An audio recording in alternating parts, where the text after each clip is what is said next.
highlifeng.com.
Good morning, great Biafrans.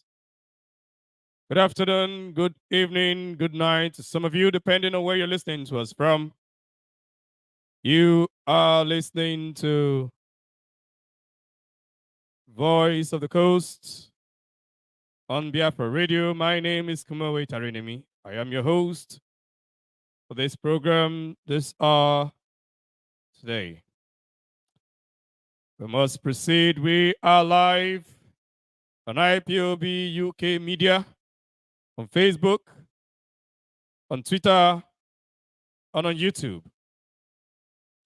We are live on Biafra for Power Media International, on Facebook page, YouTube, and on Twitter. We are live on Biafra Radio app.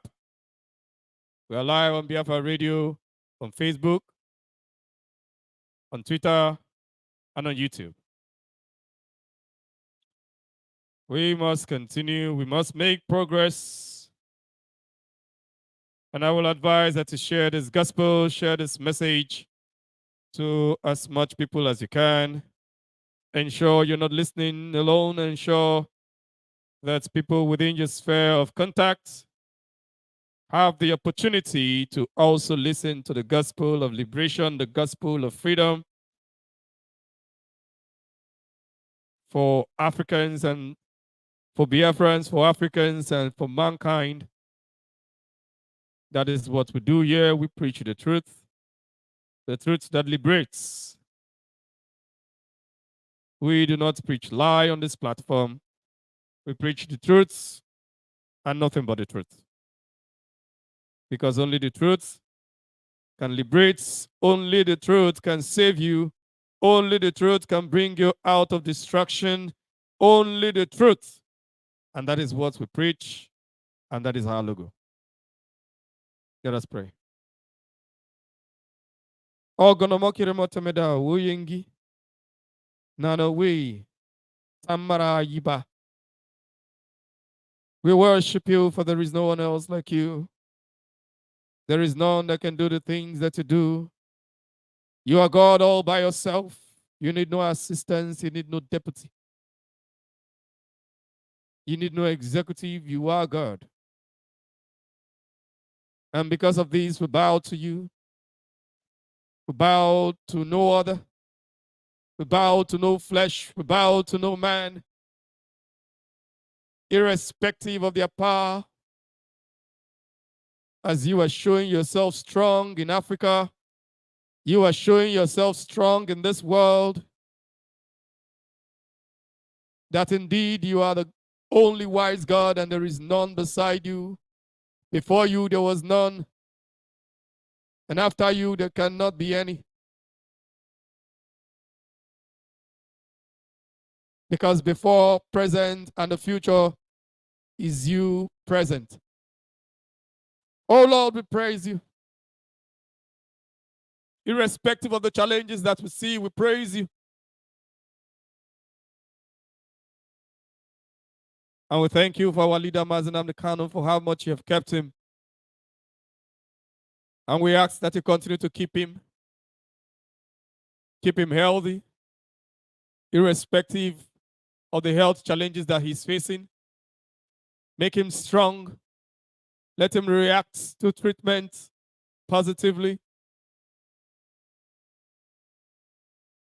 That at the end of the day, let your name alone be praised and no other. Father, we commit the land of Biafra unto your hands. We ask that you do unto Biafra as you please. We know that you are doing a great work in the land of Biafra. We ask that you separate the sheep from the chaff. That at the end of the day, your name alone will be praised. Let man not take your glory, but let your glory be unto you, O Lord. Tomorrow we pray that all those that are championing mischief, lies, creating disorder for the people of Biafra, we ask that they shall never go free. That at the end of this journey, they shall know that indeed there is God in heaven. And you, the God that called our leader, Mazi Kanu, for this solemn task. Lord, we ask that you continue to keep your faithfuls, keep them strong. Let them not shift to the left, not to the right. But let them keep their gaze on the course and continue to move further and stronger in your spirit. All these we pray in the name of Tamara, Ayiba, Chukukika Abiyama, Abasi. Ise, more power. Today we're talking about something I title Restructure Africa. Restructure Africa. The restructuring of Africa. Africa. And somebody might be somewhere asking, how does restructuring of Africa have to do with Biafra? course, Biafra is a portion of Africa, and Biafrans are Africans. So, restructure Africa. For you to understand why Africa needs to be restructured and where Africa needs to be restructured,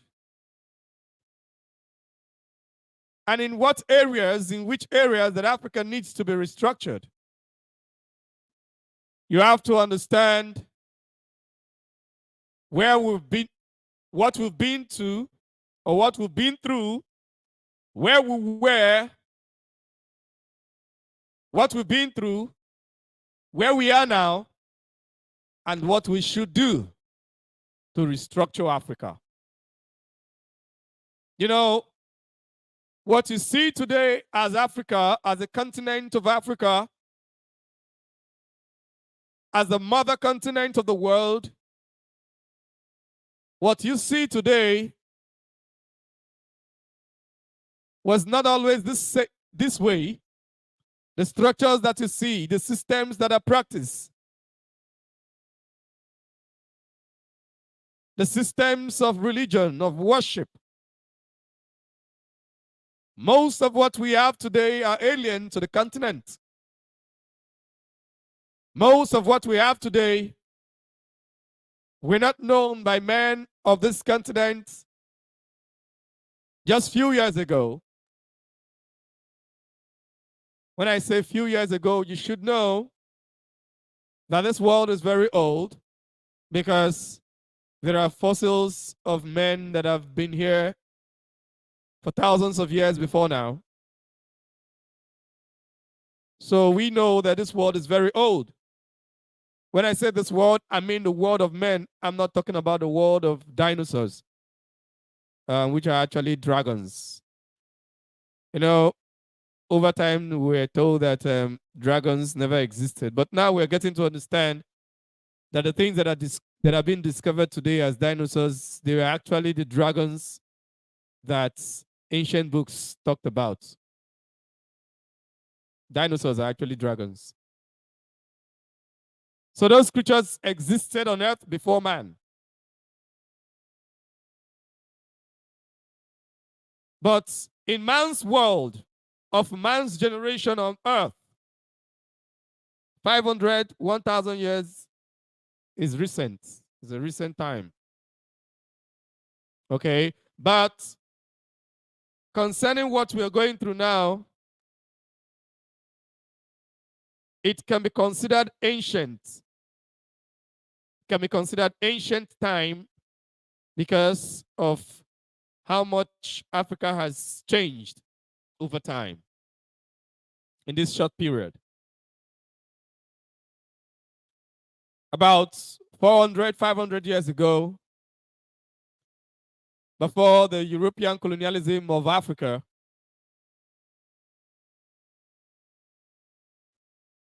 I don't want to go a few years backward before the Arab invasion of Africa, because even though the Arabs have their religion in Africa and a little of their influence, the Arabs are not our problem today. The Europeans are our problem today. Their structures are still holding us backwards today. So I'm not here to talk about far into before the invasion of Africa by the Arabs and the planting of their religion.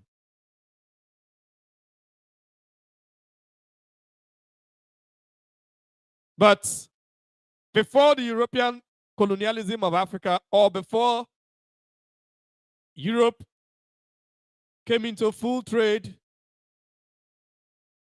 trading with Africans and studying Africa to colonize her and begin to establish religion with the goal to colonize, to steal, to plunder, to cause wars amongst the people, to weaken them so that they can come in and rule. pretending to be the settlers of wars and rule. Before this time, Africans were free in their empires, in their kingdoms, in their nations of tribes, with their own different systems of government. There were many systems of government being run in Africa.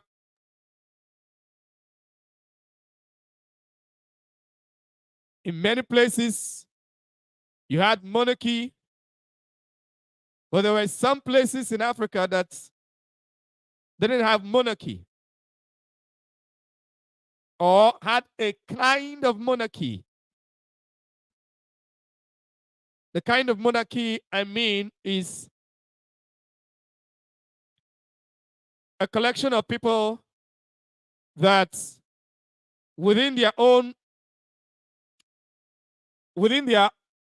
region, okay, like within their own clans, they have kings, but generally they relate as one.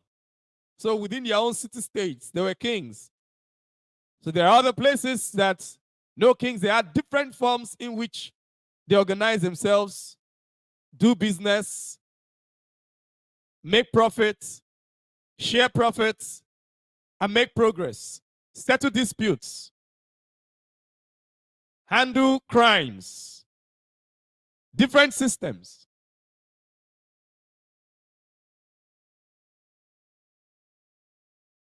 And the whole of Africa, there was no single border in the whole of Africa.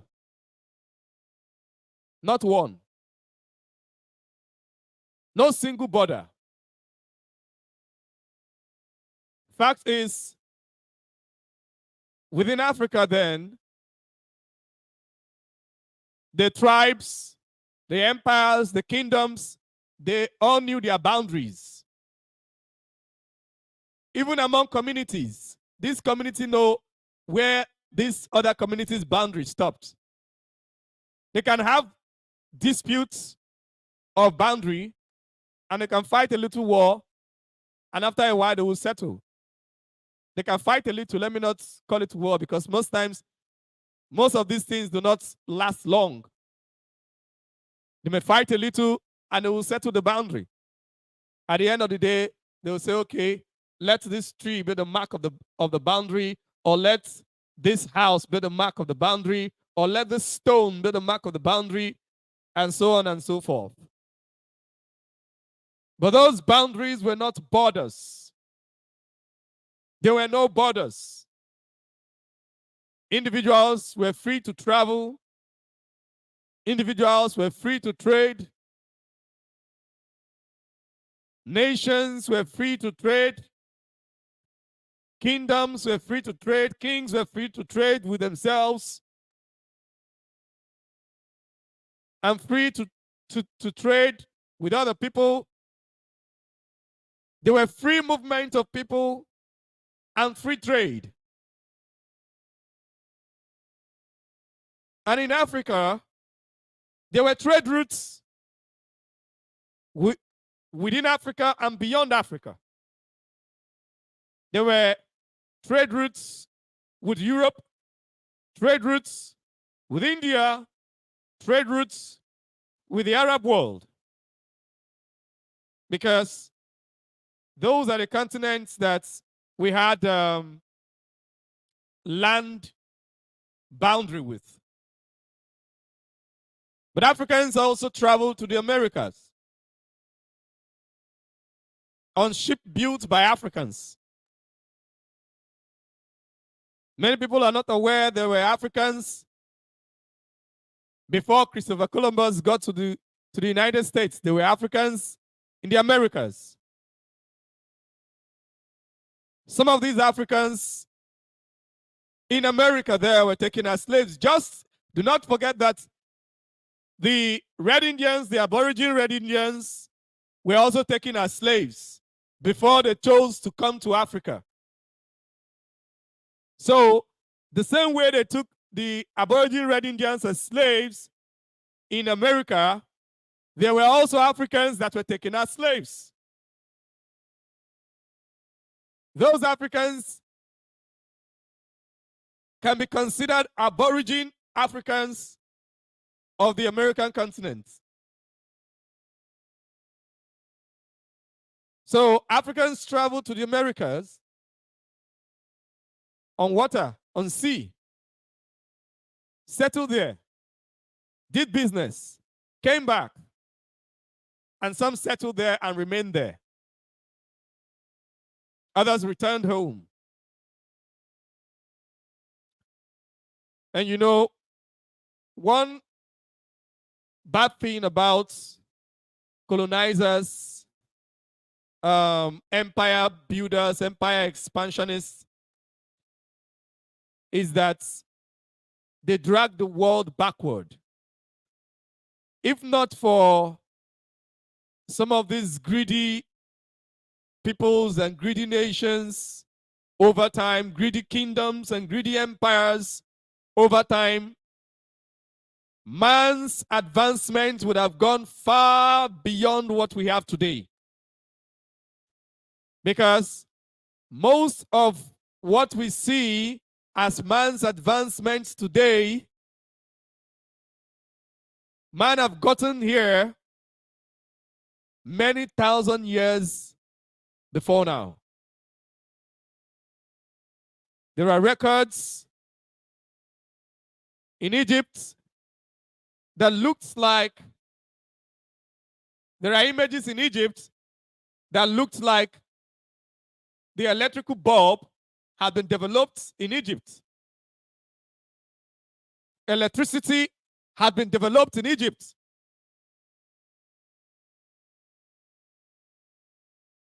Thousands of years back, thousands of years ago. But what destroyed all these things? What destroyed all these ancient advancements, mostly in Africa, are those beyond our continent that chose to expand. One thing of note, I am not saying that within Africa there were no wars. I am not saying that within Africa there were no expansion of empires and greedy kingdoms. They have been there. But there is one thing that you will note. Africans never destroyed civilizations. Africans do not have record of destroying civilizations. Africans do not. There is no record anywhere, I stand to be corrected, that at any time in history, an African power took over a particular land, a particular people, and destroyed their books, destroyed their libraries, and destroyed their advancements. No. Nubia, a brother nation to Egypt. The kings of Nubia ruled over Egypt many times in the history of Egypt. They never destroyed the civilization of Egypt. Instead, Nubia civilized Egypt. Many people are not aware that most of what we call the civilization of Egypt began in Nubia, which is current-day Sudan. Everywhere Africans spread to, Africans sustain civilization and improve on civilization. Africans have never destroyed civilizations. When Europe started dwindling backward, it was Africans that traveled to Europe and re-civilized Europe, taught Europeans mathematics again, even though the Greeks had taught them before, after learning from Africa, from Ethiopia, from Nubia, from Egypt. The Greeks learned, went to Europe, and taught their fellow Europeans who were just people living in caves, when Africans were already building massive cities. So the Greeks came to Africa, learned in Africa, went to Europe, and started teaching the Europeans. Taught them different things.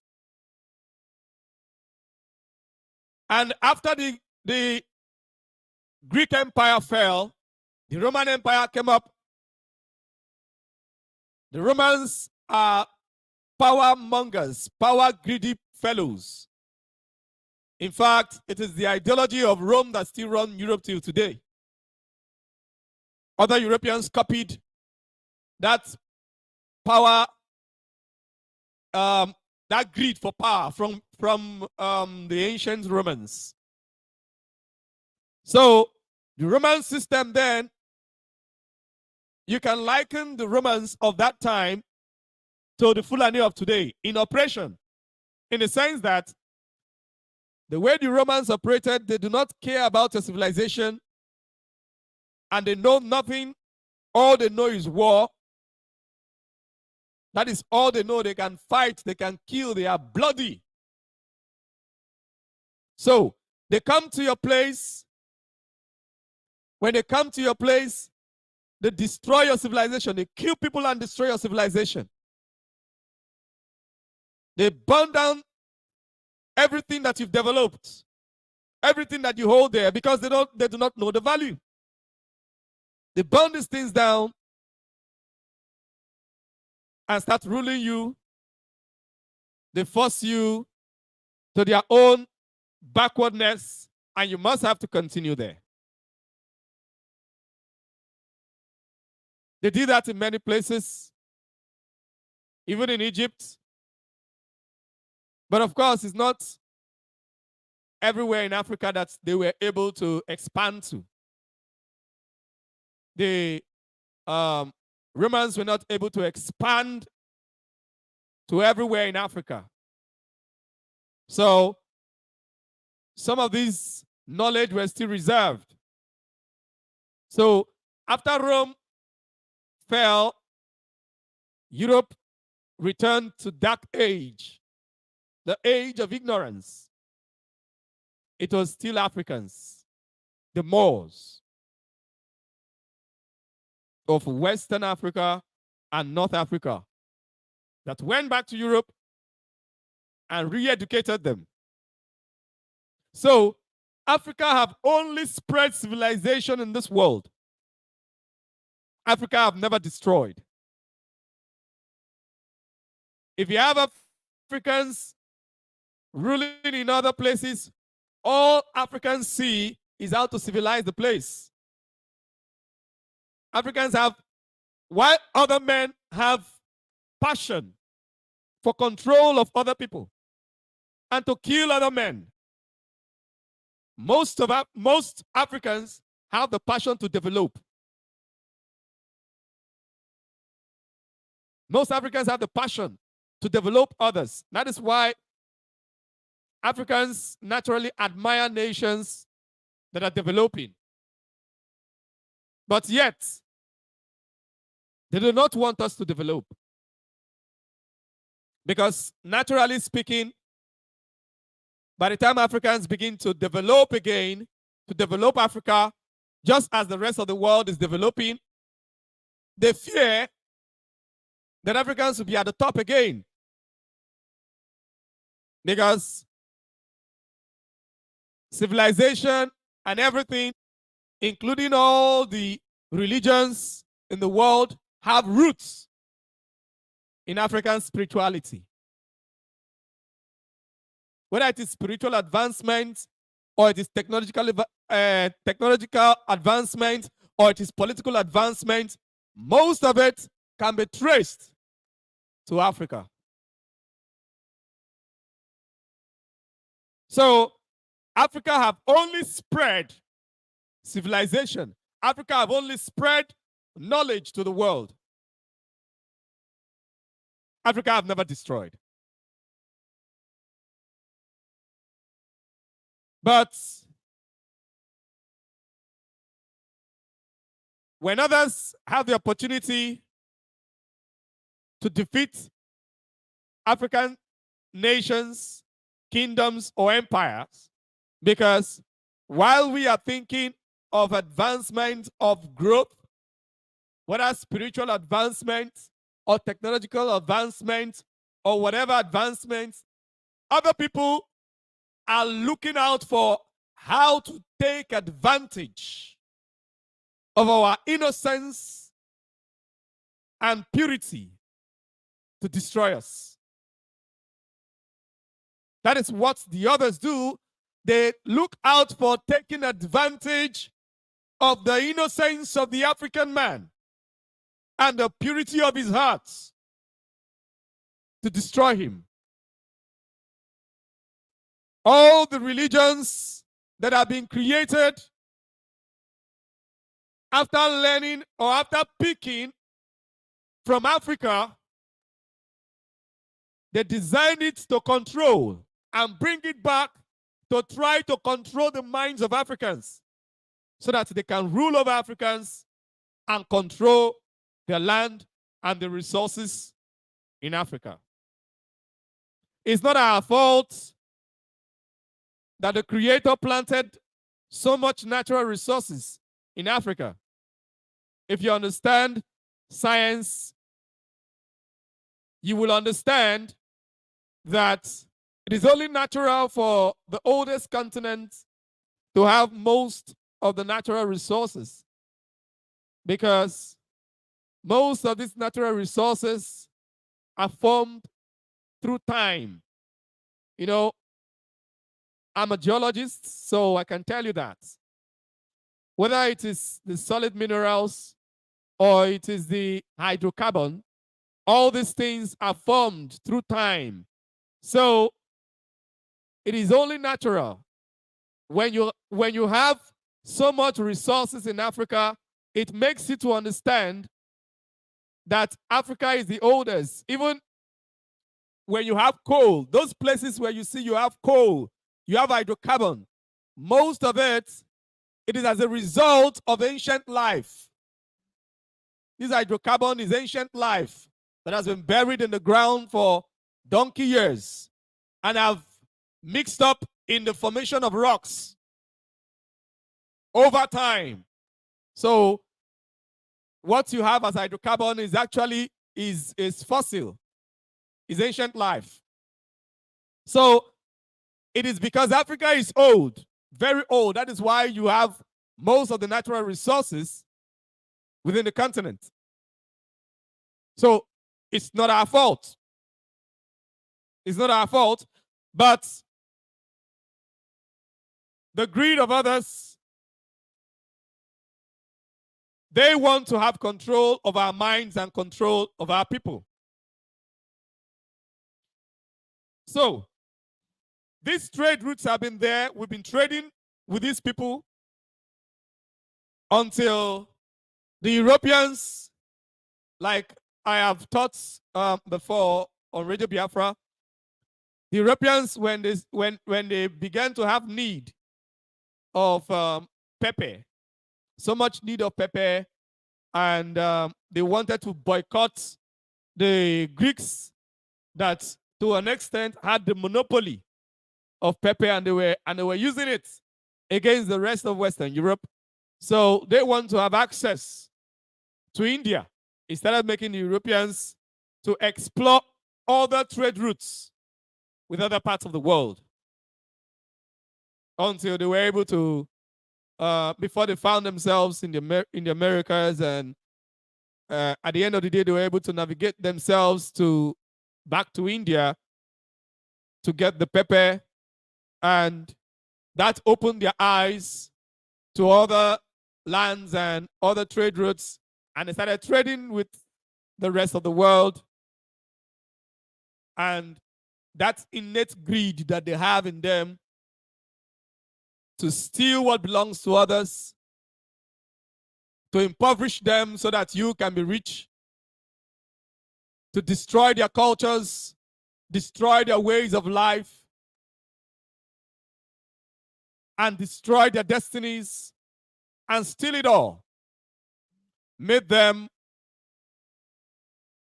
to begin to plant the ideology that they are superior creatures, and all of that.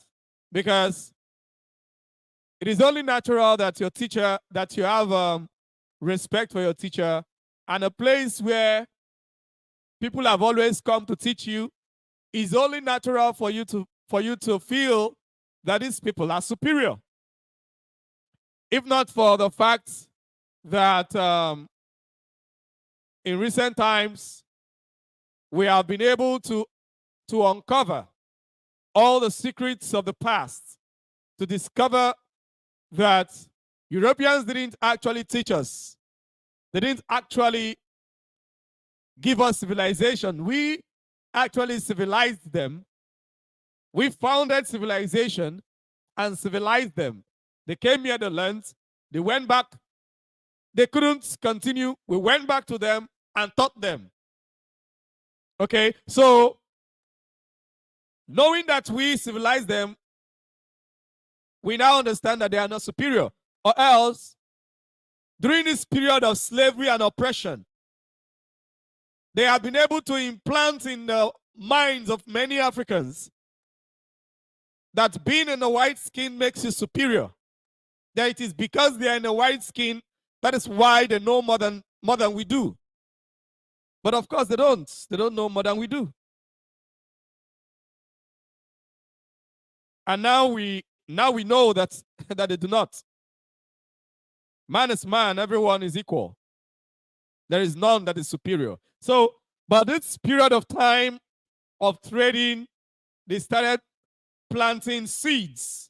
First of all, they used that period to plant seeds in the minds of the Europeans that they are superior to other people in the world, so that they can convince their armies to invade other people's lands, convincing them that what they are doing is the will of God. Because do not forget, they use religion even to control their own people, which now their people no longer submit themselves to all those religious control. But then religious control was still very powerful in Europe. So they had to use all this time, even when they started the slavery, they had to convince the people that, oh, these people are nothing, they are not the people. So whatever you do to them, God will not be angry with you. So they first of all possessed the minds of their own people to make them believe that lie before they started coming here. When they have seen that they have been able to stabilize that ideology in Europe, then they started trying to colonize other lands and other people's territories. So all those chiefs that used to sell their people, they were no longer free to operate. And those that tried to challenge, they were killed, like King Jaja Vupubu. King Jaja Vupubu was given a choice, either to submit and be taken on exile or fight, and the whole of Vupubu, the whole of his kingdom will be destroyed, including pigeon life and plant life. Everything will be destroyed. That is the way of the Europeans. They destroy. They burn down. When they come after a people, when they defeat, they destroy, they burn down. They destroy whatever used to be there. And even when you allow them to come in peacefully, little by little, they will continue to destroy.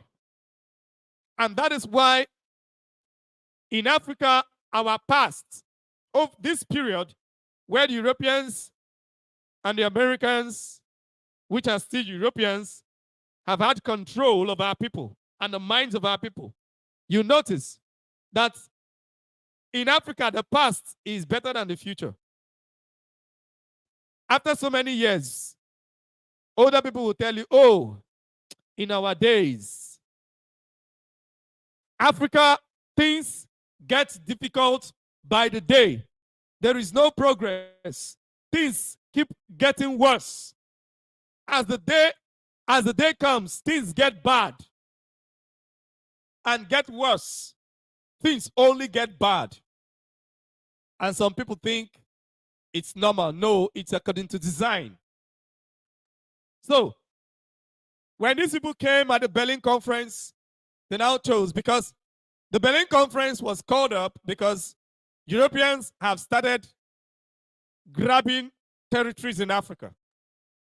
So because Europeans were already grabbing territories in Africa, they started clashing.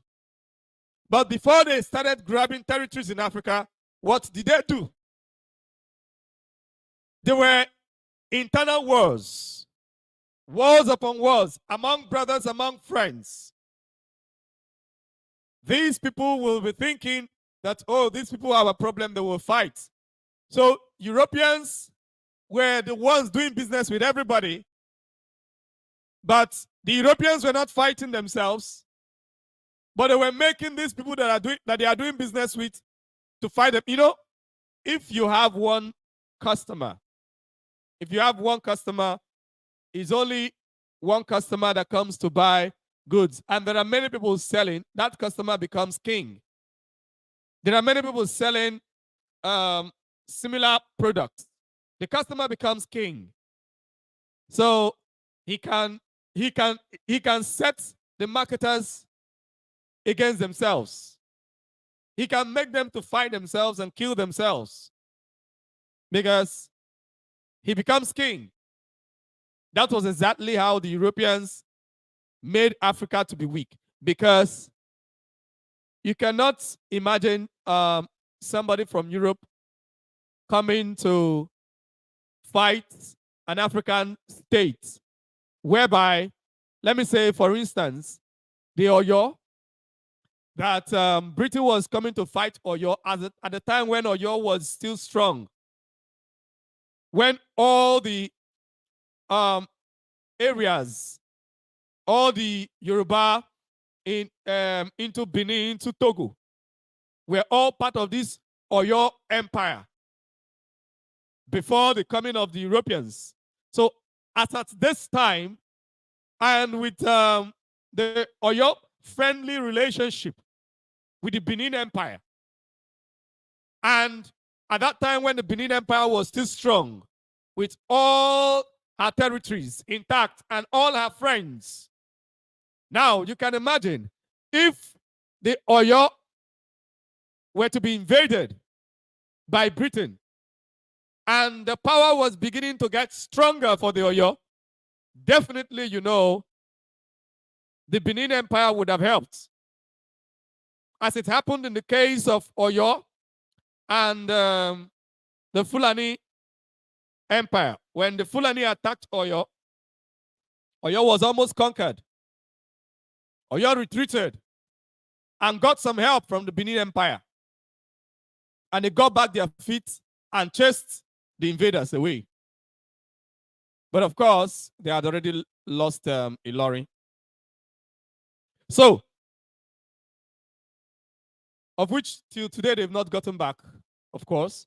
Now, with this kind of relationship, somebody from faraway Europe, it would have been difficult because the relationships were cordial. But what did they do?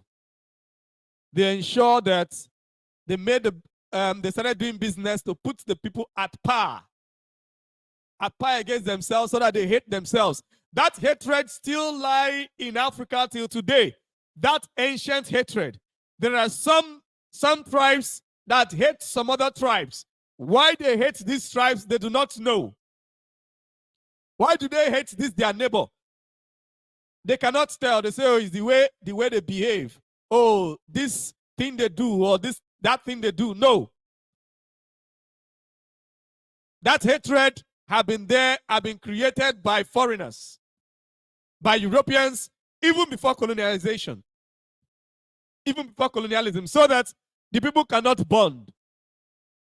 So that whatever friendship they had, they cannot bond. Do not forget, Western Europe could have been conquered by the Mongolia forces, but because they were together, they are not one country, but they have been cordial relationship. So they stood and they were not conquered. So they knew these kind of things, that if there was friendship among the African states, among the kings and the empires and the tribes, if there was friendship, it would have been difficult for them to penetrate and succeed. So all through that period where they were championing relationship, business relationship, that they were coming to buy things and all of that, all those periods they were using it to make sure that the African relationship was broken. That the African friendship, that the friendship between Africans were broken. That was why colonialism was very easy in Africa. That was why it was very easy. Have you wondered why foreigners from far away Europe will be coming to Africa and be telling them that I want to protect you from your neighbors? Why will you be protecting me from my neighbors? You're a foreigner, you are foreign. You don't even look like us. My neighbor here looks like me. How come you will now love me more than my neighbor? Why do you want to protect me from my neighbor? If the division had not been created, these are the questions that the Africans would have asked the Europeans that came to claim to protect them. Because what caused colonialism was Europeans came up with the idea that, oh, all of you are fighting yourselves, but my business needs to be protected. I don't want my business to delay while you're fighting yourselves. So instead of my business to delay while you're fighting yourselves, I think it is better for me to come and protect you. So I will come and protect you. So they were thinking that they were signing alliance. Alliance. They thought they were signing alliance, military alliance, not knowing that they were signing off their lands. That was how colonialism started. They thought they were signing alliance. They didn't know that the Europeans that came to their land had already had Berlin Conference. They had already decided to take over their lands. They were not there in the Berlin Conference. They were not aware of the Berlin Conference. They didn't know that the Europeans had already chosen to take over their lands before coming to tell them that they want to protect them. Deception. So they came and told them, we will protect you from your neighbor. You can imagine Dahomey, that is just by the side of Oyo. The French will come to Dahomey and tell them that they will protect them from Oyo. So that was how all these kings and empires signed their death warrants and signed up their destinies. That we are still talking about it today. That was how the tribes signed off their death warrant and signed off their destinies without knowing. And that is why whatever business trade you want to go into, whatever thing that you put your signature in, make sure it is in a language that you understand perfectly before you sign it. And make sure if this business, trade, or whatever that you want to go into, or that you will need to sign, most of the time, make sure that you should also have a copy in your own language that you understand. Should be translated to your own language so that you can look at it very, very well and you understand. So By the time you go against it and they want to misbehave, you will be able to quote it very, very well. I'm sure there is a high probability that because Ethiopia that was not colonized, that it did not succeed to colonize, Ethiopia also signed. Ethiopia signed with Italy. But the problem was that the difference was that Ethiopia understood what they were signing. And Ethiopia gave their own definition to what they were signing. So when it broke out in war, when these other people, and because Ethiopia already understood the game, Ethiopia told them for us to sign this agreement, because they were coming to Ethiopia with the mindset that, oh, it is alliance. And alliance is not something that is new in the world. Countries have been going into alliance. It's not new. So do not think that these men were foolish to sign these things. These Europeans were scammers, deceivers, because alliance was not new in the world. So they came with the impression that they wanted to sign an alliance with these nations. So Ethiopia was like, okay, if we want to sign military alliance, there is no problem. You cannot protect me. I will protect myself better. Okay, so you should give me guns, because what they were using to oppress were guns. Just as today, what they are using is nuclear power. Then the guns were nuclear power. It was guns that they were using. So they demanded and said, Emperor Menelik demanded and said, give me guns. Because he knew that what they are coming for is not what they are saying that they are coming for. So at the end of the day, when they changed the game, he understood. Probably, maybe he also made them to write it in the Ethiopian writing. So he understood what he was signing.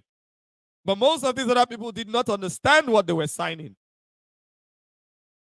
And when it changed, they couldn't hold their grounds because they didn't know that it was a trap. So these people came and they divided Africa, they parted Africa, they destroyed Africa, changed everything. They restructured Africa from the original structure of nature. So that is why what we are saying here today, Africa needs to be restructured. We need to restructure Africa back, because what we have today is still the structure, with just an exemption of a few territories. What we have today is the structure of Europe in the African continent. What you have in the African continent is European structured territories.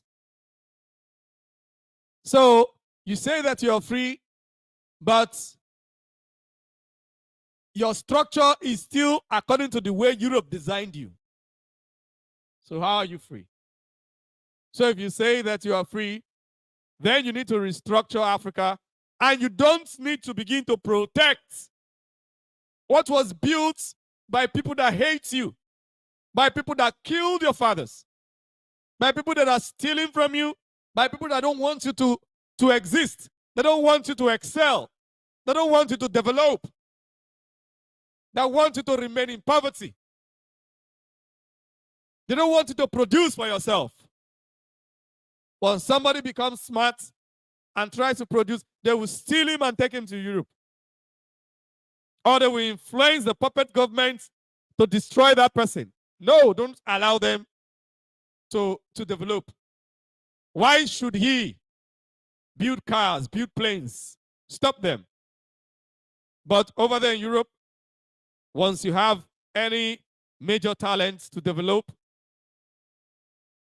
they will take you like an egg and prune you to make sure that you improve very, very well, because at the end of the day, every benefit will still go to the government. You will still need to pay tax. The bigger you are, the bigger the tax that you will pay, and all the tax goes to the government. The government becomes rich and run the country and the world as much as they can. So the borders were created by people that hate Africa, by people that hate you for the way you look. None of them love Africa. None of them love us. So these borders were created by these folks. And that is why anybody that is saying, oh, these borders must, it is just crazy. It is crazy when some of us are demanding that Biafra should be restored. And some people have problem with it. As in, they sincerely have problem with it. Why? Why do you have problem with it? Yet, you are talking about Africa's unity. You want Africa to develop. You want Africa to grow. But you have problem that somebody somewhere want to go back the way of the ancients, the structure of the ancients, the ancient structure. Biafra and Ambazonia are even supposed to merge as one country. Yoruba and this Benin, they are supposed to be one country. It's one culture, it's the same culture. If you look at the people, you can hardly differentiate them, except that one speaks French and one speaks English. But most of them understand Yoruba.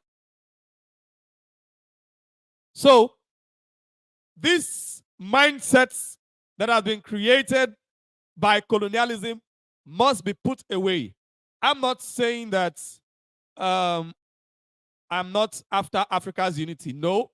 You know, when you begin to talk this way, some Africans that are not properly enlightened, I will not say educated, because most of what we call education is actually European education, in which it is limited to what Europeans want you to know in this world. Okay? It is limited because all our universities, they destroyed all our universities, okay, and established their own. There are no universities that we have today that are in Africa today that are actually birthed from the ancient African universities. In Mali, there were universities, they destroyed, burnt all the books. In Egypt, there were universities, they destroyed, burnt all the books. So, in different places, there were universities. In fact, the oldest universities in the world can be traced to Africa. But what we have in Africa today are not universities of African origin. So when you say people are educated, it is limited to the knowledge that the European masters want us to have. And that is why there are just lots of work that Africans need to do. If we must restructure Africa and put Africa back to our former glory so that we can continue. Because what happened was that Europeans halted our progress and imposed their own systems that they can control, because they couldn't control us with our own systems because they do not understand our own systems. So they now impose their own systems on us and called it democracy and whatever. They imposed these systems because this is the system they understand, and these systems are alien to us. We do not understand. So they can control these systems while we are running rampage and running around like fools.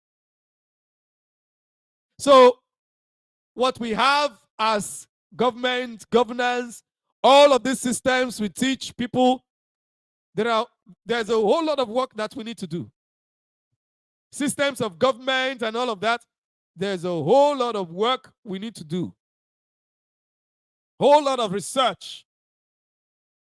And most of this research cannot be carried out in bondage. Because most of these structures, they promote Western ideologies. That's what they promote. The Western systems, the Western ideologies. That's what they promote. Instead of to promote originality, it is anything that comes from the West is what is right. So there's a whole lot. So when I talk about education or people being educated, I'm talking about people that are not just educated or enlightened or that have gone to the universities or have degrees. No. But people that can read and write and have been able to make use of that skill of reading and writing to research beyond what they could have been taught in the universities or in higher learning or in higher institutions. Okay? Research to know the reality, the truth about you, about your people, about your history. So,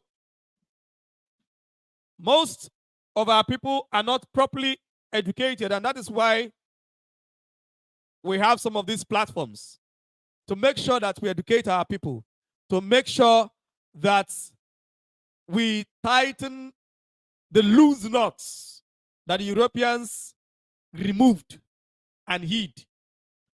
We have gotten back all these knots and we are tightening them. We are tightening them, and that is the work that we are doing here. You see, some people might feel, oh, this thing that you're doing, you're just wasting your time and all of that. You could have been using your time to do something else. You're not being paid for it. Why are you doing it? I am doing this because I believe that if somebody has the advantage to be knowledgeable above many people within his sphere of contact, it is his responsibility to ensure that he spreads that knowledge so that at the end of the day, everybody will benefit.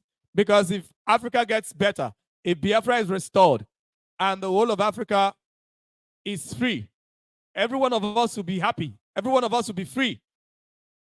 So what we are doing here is a duty. It's a duty to our people, and it's a duty to Africa and the world at large. Because if Africa is stable, the world will have more peace. There will be a lot of peace in the world. So some of these things, these borders, first and foremost, the borders within Africa must be loosed. That is the first task that Africans should campaign for. The borders should be loosed. Now, when I say that the borders should be loosed, I do not mean that anybody should just be free to just run into any country or into any nation, as the case may be.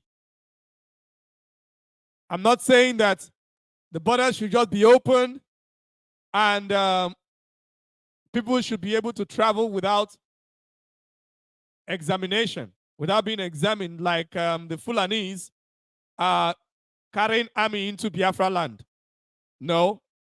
What I'm saying is people should be able to travel to places in Africa, at least with your passport. You have your passport, you go in, they check you, and see that, okay, this one is not a criminal. He's not coming to commit crimes in our country, and they let you in. Not making things so difficult with visas and all. How can an African be traveling to another African country and they'll be stressing you with lots of visas? You just cannot go there. And what do you want to go and do? Business. When you go there, you do your business, you pay your tax, you improve the life of people there, you improve the economy there. But no, Europeans have created borders. They have created boundaries and borders so that Africans cannot correlate. I'm not talking about a one Africa where everything will just be porous for everybody. Everything will be so porous. No, because there are some people that are out of hand. We have had lots of experience in Biafra land with this Fulani and their expansionist attitude and all of that. Though I know if Biafra is restored today, there is no Fulani that will be able to come to our land to do any rubbish, because we are going to make sure that there will be no form of criminality, not to talk about terrorism, because we have lots of experience with that, because our security will be very strong. So anybody can come in, they can come in, but not to not to come and try anything. Before you even try it, we are going to know. Before you even try any form of all those useless criminality, you'll be caught. So, but what I'm saying is that there should be free trade, free movement. Africans should know themselves. Most people do not know, most Africans, most Europeans know things that are happening in Africa more than Africans know things that are happening in Africa. When we are talking about Biafra and what we're suffering in Biafra land and what the zoo government is doing to us, what the Europeans are doing to us through the zoo government, other Africans think that we're just problematic. We're not just united. We have problem. That we don't just want to understand ourselves. We don't just want to accommodate ourselves. That is the way some Africans see it. But they do not know that this is European imperialism. And they are using their control, their network, this system that they created for us to operate, to control us and control our people and control the minds of people. But I believe that Africans are actually beginning to understand now. They are coming to the realization that indeed, what is going on is a problem. Africans are coming to that realization. They are beginning to understand that we've been saying the truth all this while. And they are beginning to understand that we're not a problem. All we want is a breath of fresh air. All we want is to be free, economically and politically. We need to be free as a people. So Africa needs to be restructured. Once you have the mindset of maintaining the territories, oh, these territories must be maintained. Okay, if you so love the territories, why have you not merged nations? Why have you not merged nations? If you so love the territories, that's the white people created. Why don't nations merge? There are nations that have so much similarity. Why don't you put yourself together, let your force be stronger, and work things out for yourself? You get to understand yourself, you put yourself together, and make your strengths to be louder. Make your army stronger. Because when an army have more men, it's stronger before you begin to talk about weapons. Make your economy to be stronger. When there are many people involved in the economy doing businesses and paying tax, the economy will be stronger and will be able to build faster. That is why the zoo have an advantage because of number, even though the Europeans are not allowing people to understand themselves. We Biafrans, we have no quarrel with other people. All we need is our own freedom. We just need to be on our own so that we can develop. We have tried Nigeria for many years, for donkey years. We have tried every opportunity we've had. We have tried to improve Nigeria, to make Nigeria one. It cannot be one because it wasn't built by us. That is what we have discovered. It's not our creation. So it cannot be one. We cannot manage it. You cannot manage something you did not create, something you did not build, something that was created by your enemy and delivered to you. How can you manage something created by your enemy and delivered to you? It's a great gift. Some Africans believe that Nigeria should continue as one, but not knowing that Nigeria is a Greek gift. Some years back, I believe the Nigerians will be frowning at us as we are calling for the restoration of Biafra. But now they are feeling the heat of the West influencing Nigeria to do their bid. That is it. They are feeling the heat. They are feeling the heat. But there is actually no problem with people coming together, people working things out together. There's actually no problem with that. But it should be on the terms of the people. If the Biafran people today say that, oh, we want to remain in Nigeria, this is how we want, fine. But it should be the will of the people and on the terms and conditions of the people. We are not saying that we will get Biafra, it is by force. Of course, if Biafra is the will of the people and we want to use force to have it, it is our right to use force to have it. But our message is very simple. The will of the Biafran people must stand. When a people's will prevails, that is what shows that the people are free. It is not a few group of people deciding for the whole number of people. No. When the people say this is what we want, in which our people have exercised over time, that indeed we all want Biafra. Indeed, we all want freedom. We all want economic freedom. I heard recently the Indigenous National Congress, president of the Indigenous National Congress, Professor Kaba, he was speaking concerning the Niger Delta Ministry and all. He made a statement. One statement that he made that I caught. He said that the people want economic freedom. And that is it. That is it. Economic freedom. Our people want economic freedom. So, we want Biafra, we want to manage our wealth. We want to manage our wealth. That is why we want Biafra. That is why we want our freedom. We want to manage our wealth. We want to manage our destiny.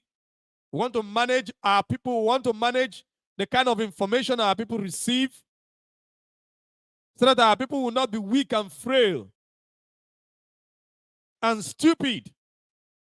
There is so much stupidity on the land because of the kind of informations that has been spread.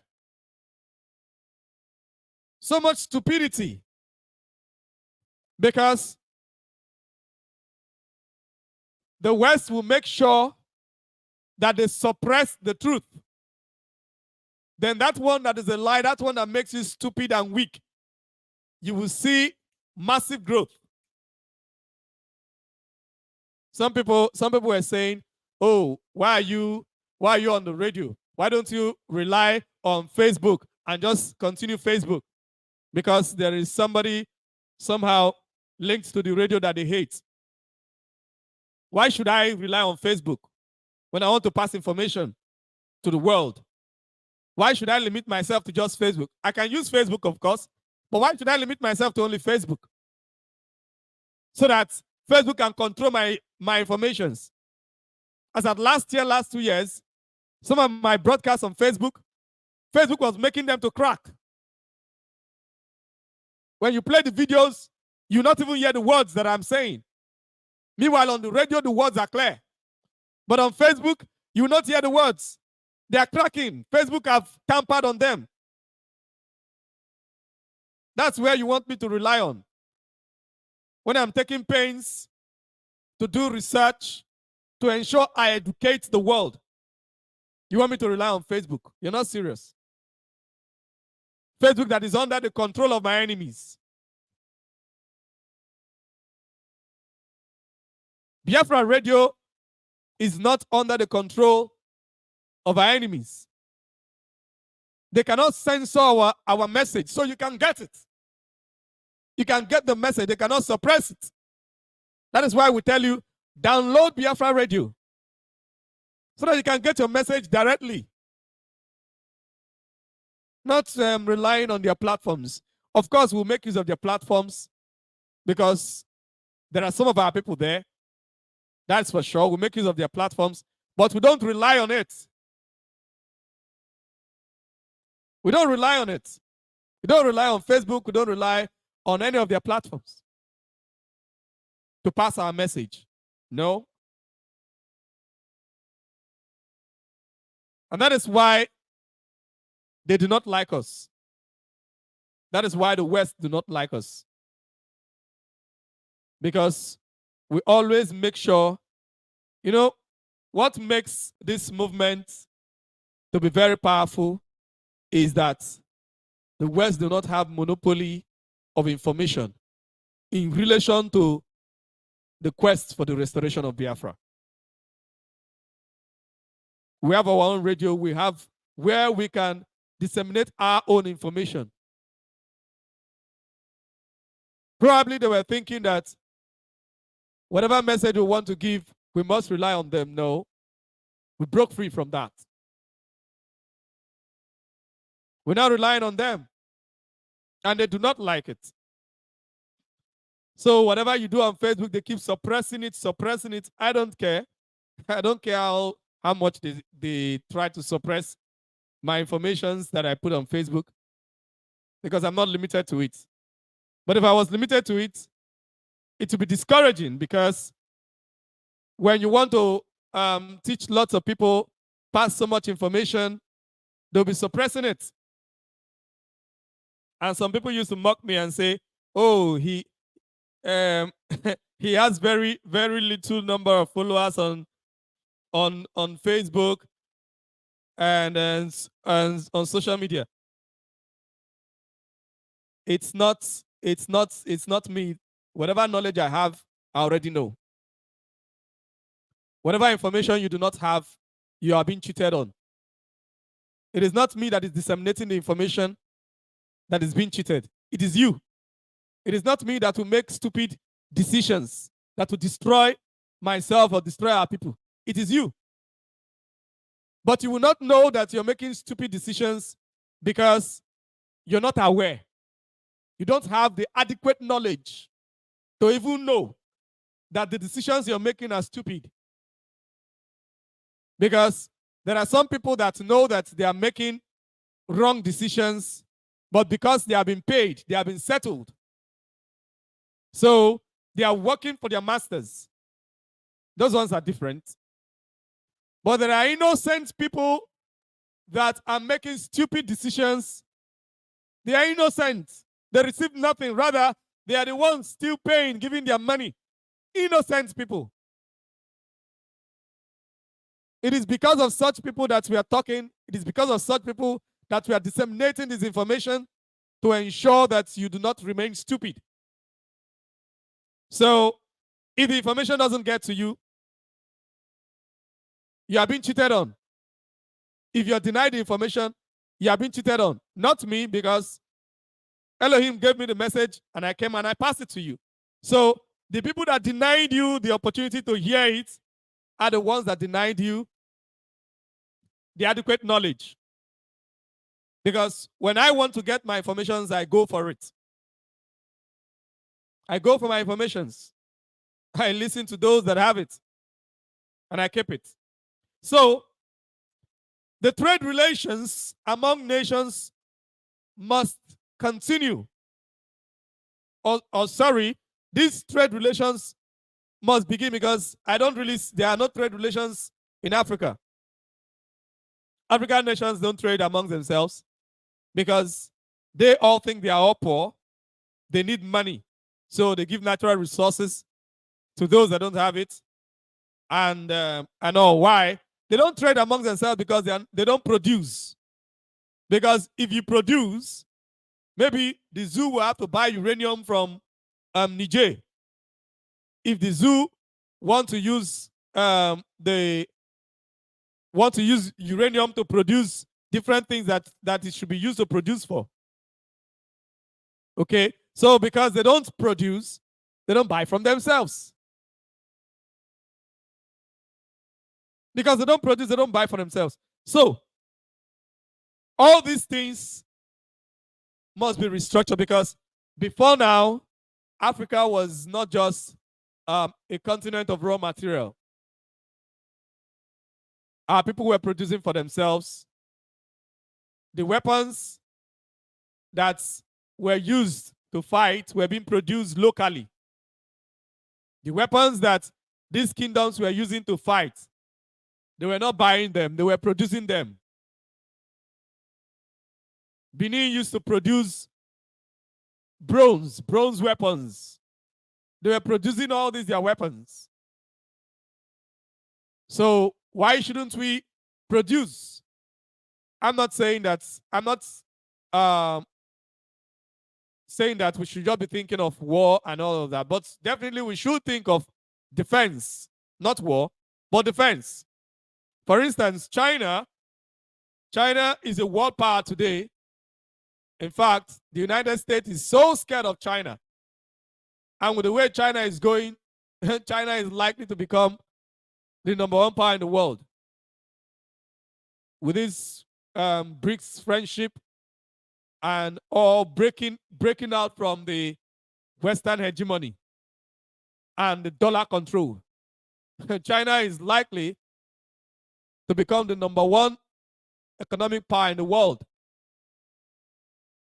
So the United States, in all their strength, military might, and all, they are afraid of China. But China have never fought any war. They don't fight war. But the United States is afraid. Why? They have defense. If China didn't have defense, even before they invaded Libya, they would have invaded China. Why did they invade Libya? It is because of the fear of Libya becoming like China. Or even becoming more powerful than China, because what Gaddafi was trying to do is what BRICS is doing now. And Gaddafi was trying to do that. In fact, what Gaddafi was trying to do is more powerful than what BRICS is doing. Because BRICS, yes, they are gathering different nations from across the globe. Fine. But Gaddafi was trying to build an economy, a currency that will be backed up by the natural resources in Africa, backed up by gold, by petroleum, by uranium, by silver, all these natural resources. All the African countries, depending on the natural resources that they have, that currency would have been so strong. would have been a very strong economy. So America had to go and kill him. Carried his people to go and kill him. So ancient landmarks, ancient families should be able to come together. So Africa should be restructured, and Africa should be allowed to be restructured. And that is where Biafra comes in. That is where Biafra comes in, because Biafra is going back to originality. Our original natural borders. You know, when people ask, or no, let me not say borders, boundaries. When people ask our leader, what is the map of Biafra? Our leader did not behave. That's why I love that man so much, Mazi Kanu. He did not behave like the West, or like those that their minds are controlled by the West. Mazi Kanu said, wherever you see the women wear two-piece wrapper, that is Biafra. Anywhere you stop, when you begin to trace where you stop, where the women wear two-piece wrapper, then you have gotten to Biafra boundary. That is based on culture. Based on culture. Not somebody, the way the zoo creates states. They will just come, just draw lines on map. It has become boundary. What are the parameters for drawing these lines? Nobody is answering. Did you consult the people? Nobody is answering. The people are not consulted. They just come draw map and say that this is what it is. Our leader did not draw map. He said, anywhere you see the people wear two-piece wrapper, that is Biafra. And that is what we must return to. The whole of Africa must return to it. For the rest of Africa, it might take them a little time to digest this message that I'm giving. But for Biafrans, it is our reality, and that is why we're doing this. And that is why we can never stop doing it. And that is why we will never relent. And that is why we will never draw back nor drag feet. The territories of Biafra must be free to operate in the way that we've been operating before our forefathers' sovereignty was stolen. Before our sovereignty was stolen, our people must continue the way that we've always been.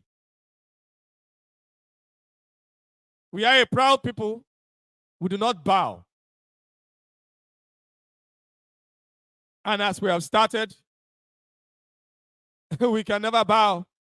We can never stop. We can never relent. We can never drag feet. We'll continue. We'll continue to preach this message. We'll continue to push forward and push hard until Biafra is restored. No matter what the enemy tries to do, no matter who the enemy kidnaps, no matter who the enemy kills, they can never stop us. They can never, ever stop us. This generation is committed to restoring Biafra. No matter the intimidation, they can never stop us. They thought by kidnapping Mazi Kanu and probably bribing one or two people, they are going to stop the restoration of Biafra, or they are going to stop the message for the restoration of Biafra. Have they succeeded? Have they been able to stop it? Of course they have not. Then they can never stop it.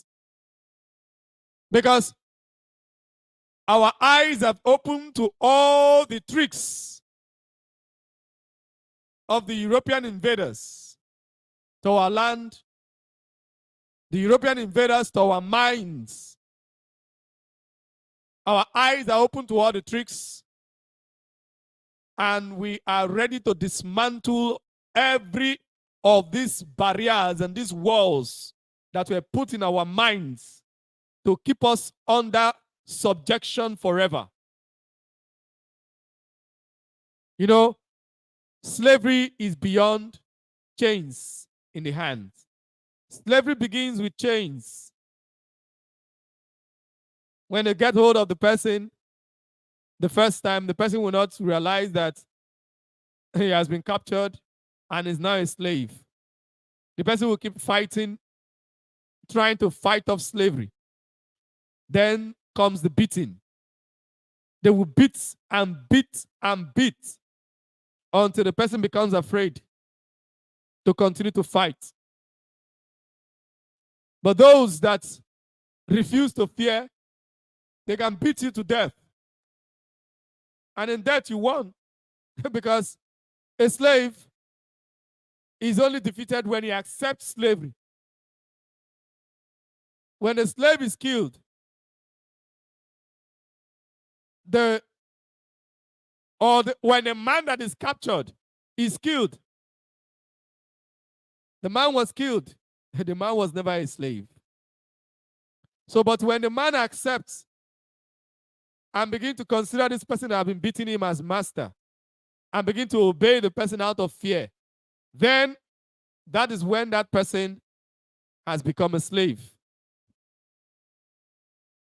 And that is why, no matter your intimidation, it will not stop us. It will only inspire us to do more, because it makes us to understand clearly how much of a slave you want us to be, and how much you don't want us to ever be free. In fact, we are more afraid now about this slavery continuing to the generations and generations unborn than we are afraid of death or torture or whatever. You must understand, we are much more afraid of this slavery continuing. So if the rest of Africa are not ready to restructure their regions or their territories, for we in Biafra, we are ready to restructure our own portion of Africa. It doesn't matter whether the West likes it or not. It doesn't matter whether the controllers of the zoo likes it or not. What matters is that is what we want. That is what we are going to get.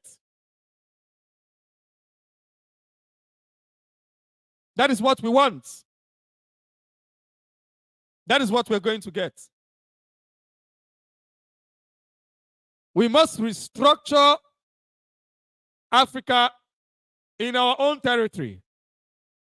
So if others want to make peace beyond the borders created by the West and merge themselves and continue, that is fine.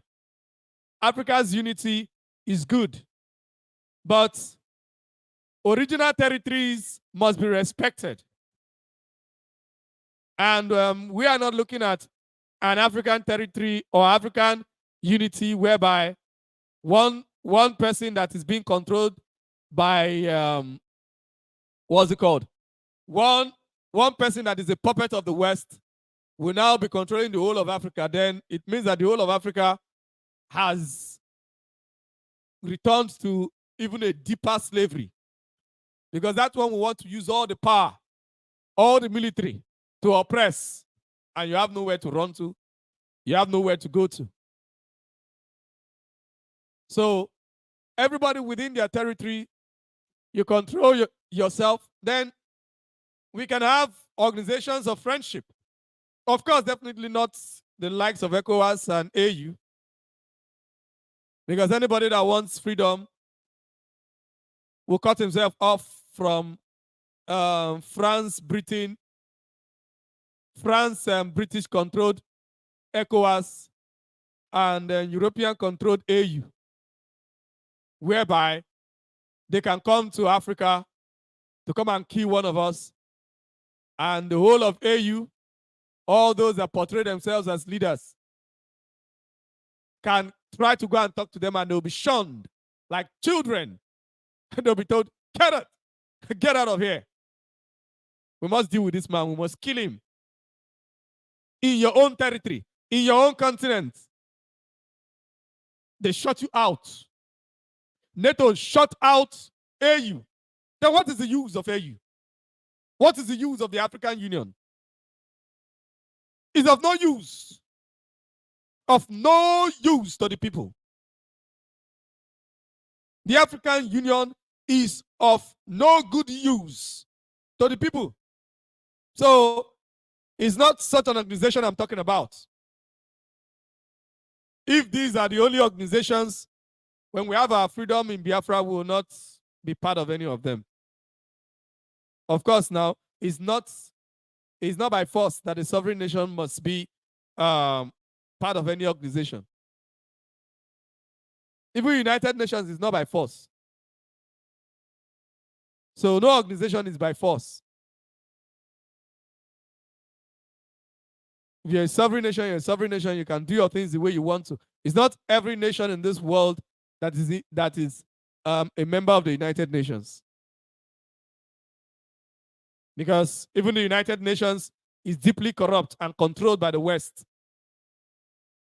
Because if the United Nations were not deeply corrupt and controlled by the West, Mazi Nnamdi Kanu would not be where he is today. And at least the United Nations would have continued to make statements concerning the continued detention and humiliation and torture of Mazi Nnamdi Kanu. But of course, Britain is there as a permanent member of the United Nations Security Council. So they are using their influence to make sure that nothing of such happens. Using their influence. So that is what we are experiencing. That is what Africa is experiencing. And that is what we are experiencing in Biafra land. But Africa needs to be restructured. Africa needs to be put. Africa needs to return back to our ancient, pure and ancient ways.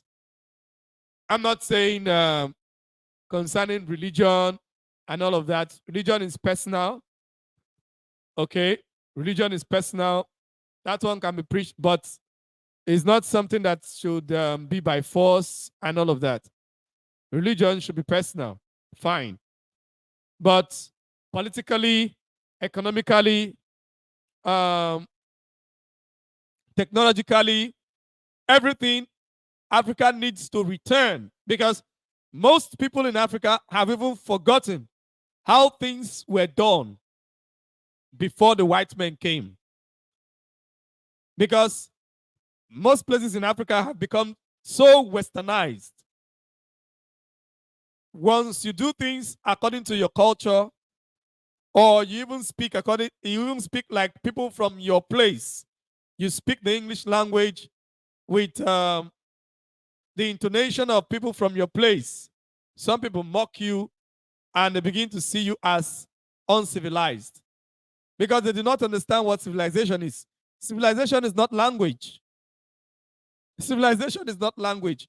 Because you can speak the English language does not mean that you're civilized. Doesn't mean that you're civilized. The Egyptians that taught the Greeks civilization, did they speak English language? The Greeks that came to Egypt, to Ethiopia, and other places in Africa, and went back to Europe and developed the Greek civilization, did they speak English language? Or did they speak French? No, they didn't speak any of these languages. They spoke Greek. In fact, in the days of Greece, and even after the rule of Greece, when Rome was even ruling, when you speak the Greek language, it was considered like you are the educated one. So it's not new. So why didn't the Europeans continue with the Greek language? They dropped it because it's not theirs. The other Europeans, they dropped it. So because you cannot speak the English language fluently, or you used to make some mistakes, or you have certain tribal intonations to your English language, does not make you uncivilized. Okay? Many people that can speak the English language fluently are very much uncivilized, and they are being used by the West. Many of these puppets in government houses all over Africa that are being used by the West, most of them can speak English language very, very well. They can speak English language. But I do not know whether they even know what they're doing or but I believe many of them know what they're doing. But they are doing it because of their greed and because of fear. Because they do not want what happened to Thomas Sankara to happen to them. They do not want what happened to Muammar Gaddafi to happen to them. So they continue. In the zoo called Nigeria, do you think it is Tinubu or Buhari? Is their power by their strength that they were able to, that Buhari was able to kidnap Mazi Nnamdi Kanu from Kenya and bring him to Nigeria? And Tinubu is continuing to keep him where he is. You think it's by their strength? It's because they have been supported. Because they have been supported.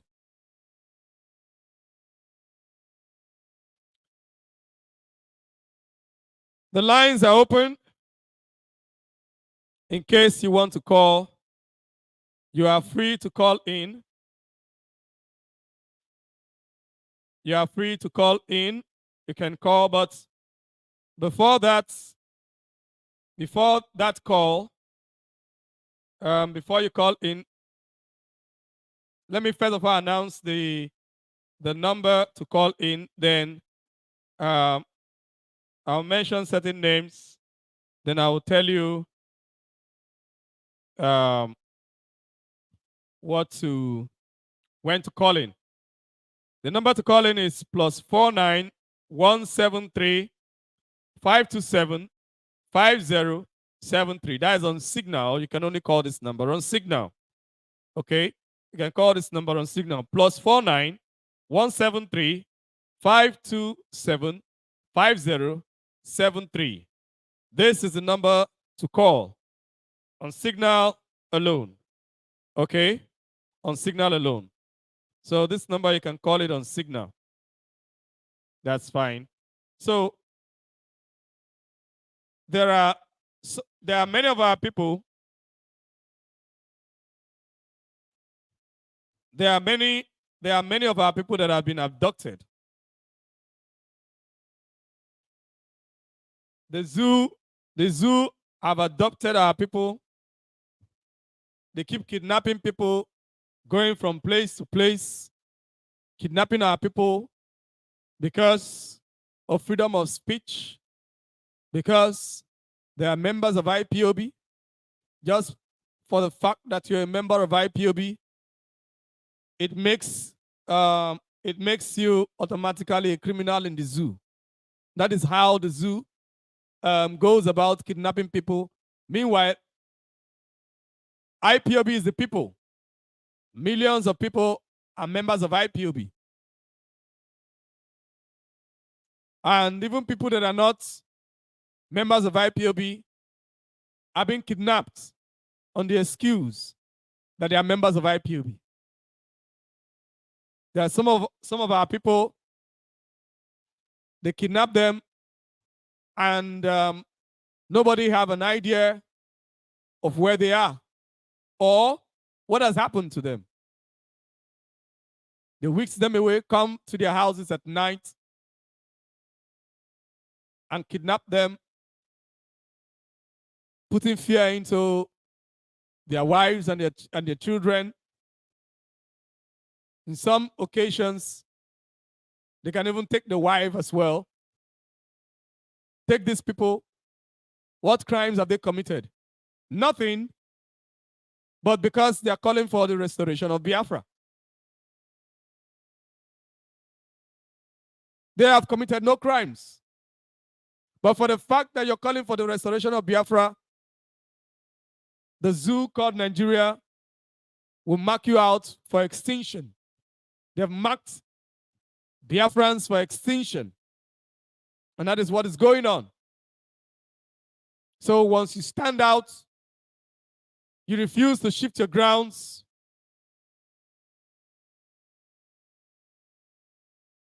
they will mark you out for extinction.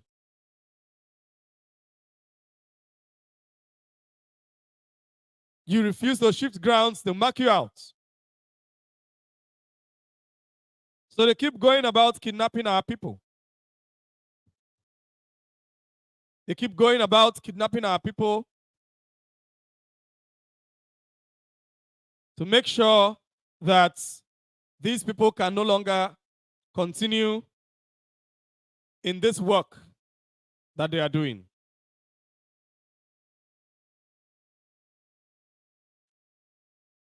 I think sometime last year,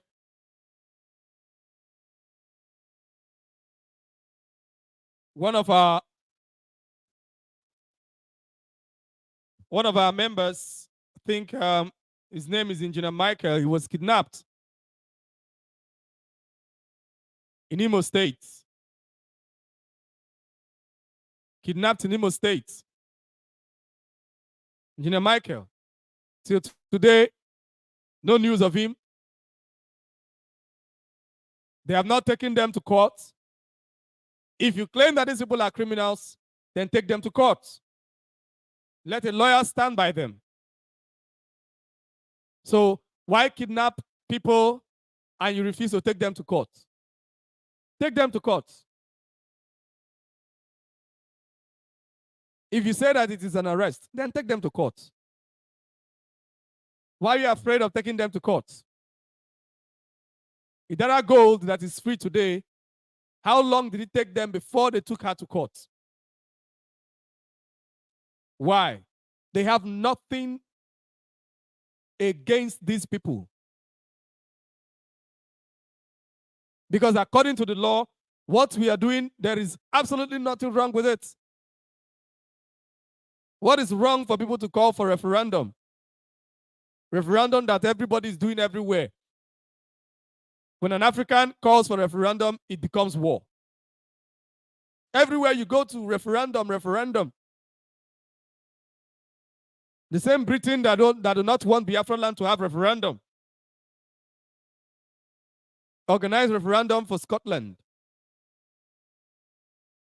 But for the Biafran people, it is war. You have kept Mazi Nnamdi Kanu there for more than 2 years now.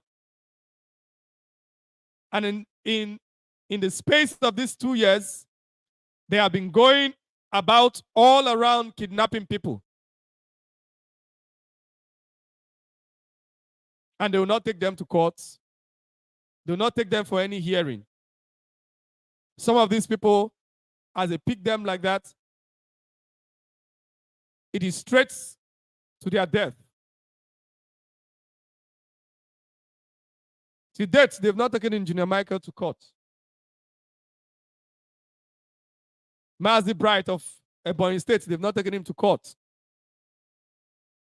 which happened recently. And many more that I don't have access to their names. And funny enough, this period, most people talk less about some of these activities that the zoo is carrying out on our land. Most people do not talk about them. They talk less of it. They go about kidnapping people. Today you're hearing from somebody, tomorrow you no longer hear from the person. and you don't know what is happening, they have disappeared the person.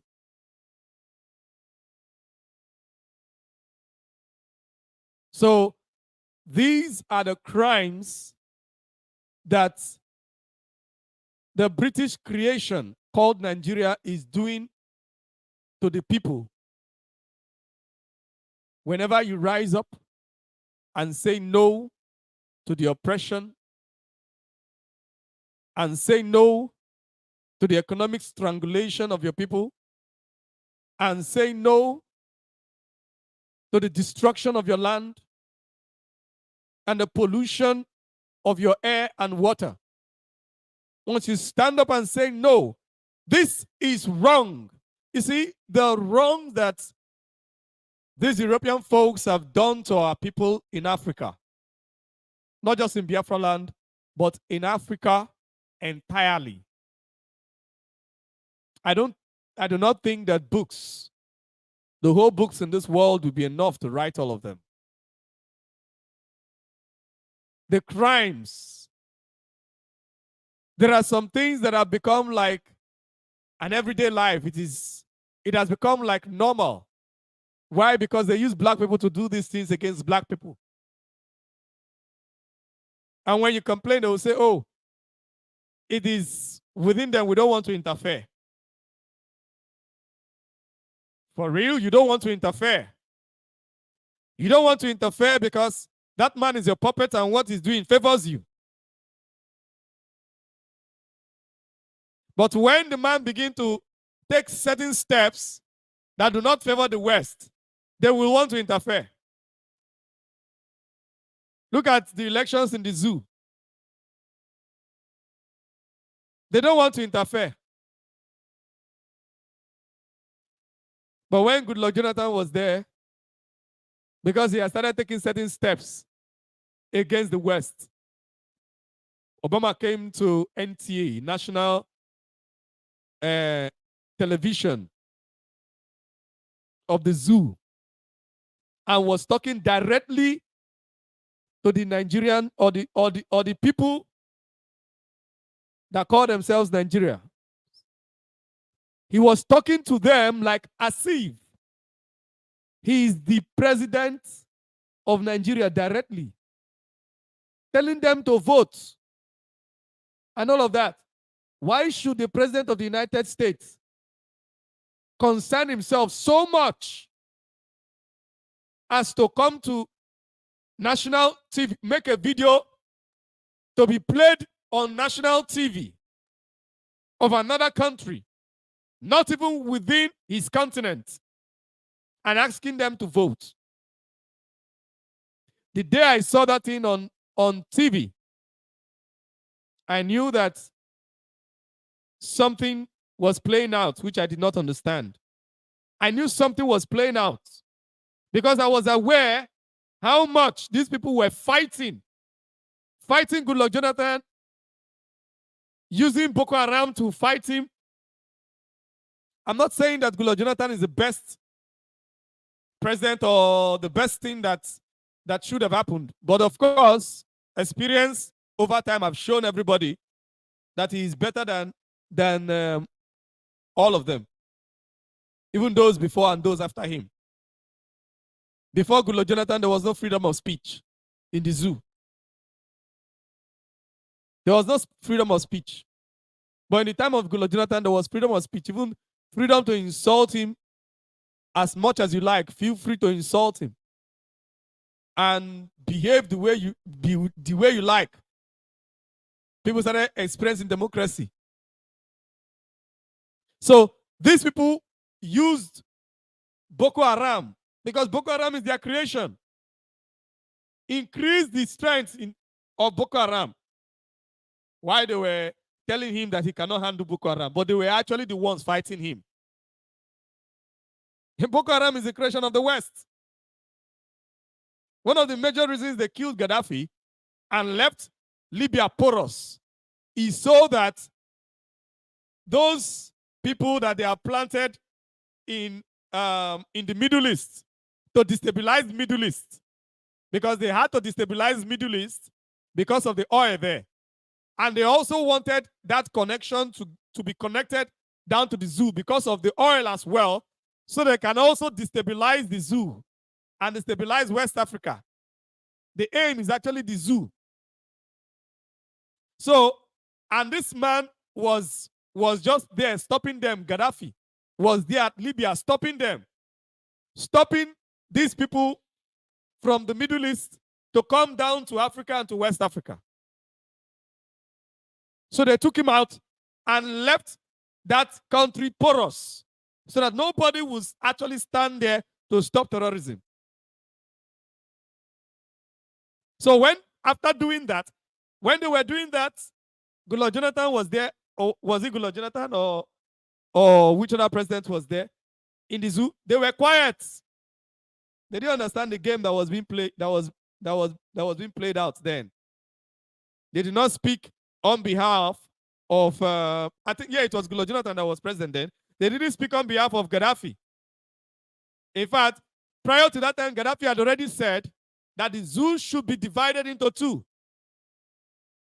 for the north and the south, at least respecting religious boundaries, clear-cut religious boundaries, of course.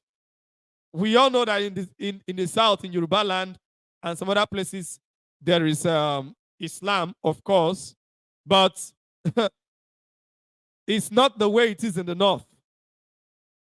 The ideology of Islam in the north is different from the way it is in the south. So it is easier for the Muslims in the south to relate with the Christians in the south and other people of other religions. But in the north, is considered like a taboo. So he made this suggestion and they fought him. They fought him. The Goodluck Jonathan administration fought him. That, oh, how can he say that? And all of that, how can he say that Nigeria should be divided? I believe if Muammar Gaddafi were still alive till today, what they are doing to Mazi Kanu, they wouldn't have been able to do it. If he was still alive and still ruling Libya till today, he would have supported Biafra. Because the man had no fear of anybody. All these people that call themselves African leaders, their problem is fear. They are all afraid. Gaddafi had no fear. And that was why he died bravely. He died like a man. Brave. He never bowed. Until tomorrow, Africa will never forget Gaddafi. Cursed be that African that forgets Gaddafi, or that generation that forgets Gaddafi. Because he died for Africa. He died for our freedom. He stood his ground. And just a few years after, the whole of Africa is beginning to realize what happened to Gaddafi. So they opened up. The lines are open. You can call. You can call now. The lines are open. So these people opened up Libya. So Libya now became the passageway for the terrorists that they have planted in the Middle East. Because you see these terrorists come out and curse America, pretend to be fighting America. Where are they destabilizing? Are they destabilizing America? Are the terrorists in America? Did America allow terrorism into America? Of course they didn't. Of course they didn't. They have to keep those people busy fighting. They have to keep those people busy. Busy fighting themselves and killing themselves so that they can continue to reap from them. Why is there no terrorism in Saudi Arabia? Because Saudi Arabia had always been the friend of the West until recently with BRICS. Saudi Arabia had always been the friend of the West. If Saudi Arabia had withdrawn their friendship without this support of China, Russia, and all these other countries coming together, if they had done it in the past, you would have seen hot terrorism in Saudi Arabia. You would have seen it. Boko Haram was brought to the zoo to control because they were afraid that our people were beginning to demand. The agitations were rising, demanding for true democracy. Democracy that would truly be of the people. And they fear how smart Biafrans and her neighbors are. That if indeed everything is working out well in the zoo and we're able to settle no quarrels and all, the zoo might begin to lead certain fronts in Africa with a number and all. So they had to plan Boko Haram to keep the zoo busy. Of course, they always plant people in the government. So in the north there, they plant people in the government to keep feeding Boko Haram and keep defending Boko Haram. Keep defending Boko Haram. That's it. That is what they do. But as for Biafra land, if they like, let them continue. We are going to continue. They have all the power. They have all the forces. They have all the friends. They have all the influence. All the powerful organizations, or the most powerful organizations in the world, are under their beck and call. I'm not talking about the zoo now. I'm talking about Britain. Because for the restoration of Biafra, it is not the zoo. It is not the strength of the zoo that we are battling with. It is the strength of Britain. And that is why Elohim raised BRICS to destroy the West so that Biafra can be free. And in our lifetime, we are going to visualize how these people that used to carry themselves as the most powerful people in the world, they will become nothing. And there is absolutely nothing they can do about it. Because there is nothing they can do. They cannot start a nuclear war with Russia and China. They cannot. Everybody will die. Everybody in the whole world will go extinct. The whole world will go extinct. All the civilizations will be lost. There is nobody that wants to risk it. Forget their all the strength they try to wield. Nobody is ready to take such risk to start a nuclear war. With all these things they've built, is to go and end it in a nuclear war. They're not ready to end it in a nuclear war. And that was why they have been making sure that China and Russia never become friends. But to their greatest amazement, China and Russia finally became friends. Finally became friends. China and Russia now aligned when they abandoned Russia. China has been there. China has been there just waiting. Very smart people. Very, very smart. I respect the Chinese, I must say. Very smart nation. Very smart race. They don't fight. They're not aggressive. All they do is business. Invest in themselves, invest in their people. Invest in themselves, invest in their people, build themselves, build their people. Very smart folks. How they rose, nobody understood. They just keep rising, keep rising, keep rising. Everybody's afraid of China. Yet they have not done any evil to anybody, but they're afraid of them. Oh, they want to take over. They want to control. They're afraid of, but they have not done any evil. Only within their territory, they said, this territory is ours. You cannot penetrate it. You cannot come here and tell your lies and deceive our people and control their minds. The Western media keep putting things to make people hate China. I'm not saying that I love China.